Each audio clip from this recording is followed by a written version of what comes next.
ஒரு காரியம் confirm, promise இருந்தா என்ன வரும்? பிராமிஸ் சத்தமா சொல்லுவீங்க, ப்ராப்ளத்தை சொல்ல மாட்டீங்கன்னு. ஆனா உண்மை அதுதான். யார் வாழ்க்கையில காட்ஸ் பிராமிஸ் இருக்குதோ, கர்த்தருடைய வாக்குத்தத்தம் இருக்குதோ, அவன் வாழ்க்கையில பல போராட்டங்கள். தேவ பலன் இல்லாமல் தேவன் வாக்கு பண்ணின பிராமிஸை நம்மளால சுதந்திரிக்க முடியாது. அதை சுதந்திரிக்கவும் அதுவரை போவதற்கும் தேவனுடைய ப்ரொடெக்ஷன் பலன் ரொம்ப தேவை.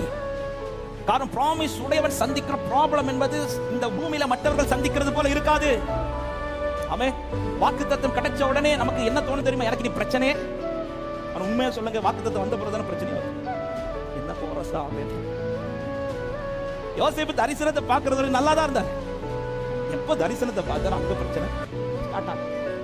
தாவீது அபிஷேக தைலம் ஊட்டப்படுறது வரையில காட்டுக்குள்ள அவர் பாட்டுக்கு ஆடு மேய்ச்சிட்டு இருந்தார். எப்போ அவன் மேல அபிஷேக தைலத்தை ஊட்டுறாரு, அடுத்த நாள் இந்த பிரச்சனை ஸ்டார்ட் ஆகும். சில நேரத்தில் நமக்கு தோணும், ஆண்டவரே வாக்கு பண்ணாமலே இருந்திருக்கலாம்.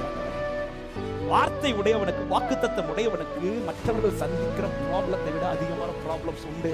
ஆனா ஒண்ணு, அவருடைய ப்ரொடெக்ஷனை தாண்டி எந்த ப்ராப்ளம் ஒன்ன தொட கத்தர் விட மாட்டா. அவருடைய ப்ரொடெக்ஷனை தாண்டி விசுவாசிக்கிறவங்க ஆமென் சொல்லுங்க பார்க்கலாம். உங்களுக்கு உங்க மேல இந்த வாக்குத்தத்தத்தை தர வேண்டும் என்பது தீர்மானித்தது உங்கள் தாயோ, உங்கள் தகப்பனோ, நீங்களோ கிடையாது. அவர் தீர்மானித்தது. உங்க லைஃப்ல தான் இதை செய்யணுங்கிறது தீர்மானிச்சது உங்க கூட இருந்தவர்கள் அவர் தீர்மானிச்சது. இதை உங்க லைஃப்ல தான் நிறைவேற்ற வேண்டும் என்பதை துடிதுடிக்கிறது நீங்கள் அல்ல, அவர் துடிதுடிச்சிட்டு இருக்கிறார்.